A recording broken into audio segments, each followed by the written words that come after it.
According to the National Highway Traffic Safety Administration, in 2021, over 37 people die in the U.S. Due to drunk driving crashes. Every day, that's one death per every 39 minutes. One of the most effective tools officers can use to detect impaired drivers is standardized field sobriety tests. We call them SFSTs. This is important to you because SFSTs not only help law enforcement identify impaired drivers, but also to educate you, the public, on what to expect if you're stopped.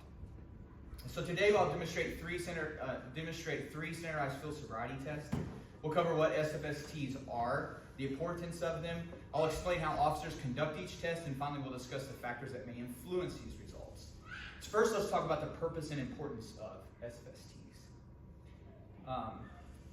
Understanding standardized field sobriety tests.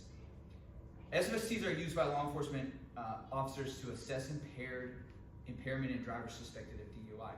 These tests are three tests in total: HGN, walk and turn, and one-leg stand. These tests are approved by the National Highway Traffic Safety Administration and help establish probable cause for DUI arrests. Now that you understand the purpose of SFSTs, let's walk through each task step by step. The execution of the SFSTs is in three tests. The first test is a horizontal gaze nystagmus test. This requires the officer to hold a stimulus and watch the person's eyes. This is called a clinical level of impairment, and it's one thing that you can't overcome by being an athlete or being good with balance.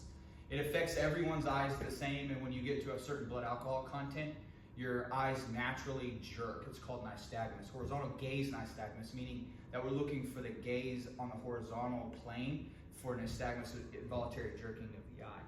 The next test after the horizontal gaze nystagmus test is the walk and turn. This involves the subject walking 9 heel-to-toe steps along an imaginary or a line on the road. They have to turn and then take 9 heel-to-toe steps back down the line. This assesses balance, and also, the most important part is a divided attention. You have to perform a task while also listening to instructions. And when you don't listen to those instructions, or you don't have the ability to listen to those instructions because you're concentrating on the task that you're given, it shows that you don't have the ability to divide your attention, and thus giving an indication of impairment. And the last test is the one-leg stand test, which requires the subject to stand on one foot with one foot raised 6 inches, approximately 6 inches off the ground. They have to count aloud, 1001, 1002, and so on for 30 seconds. This is also a divided attention test. They have to count while performing an act with their feet up off of the ground 6 inches. And this helps we look for a couple clues on this, whether or not they put their foot down, whether or not they sway when they're standing, whether or not they use their arms for balance, and if they hop is the fourth and final clue. With these tests, while these tests are designed to assess impairment, several factors can affect a person's ability to perform them. So some factors that may affect the SFST and performance: medical conditions such as inner ear issues, past injuries, or neurological issues may impact balance and coordination.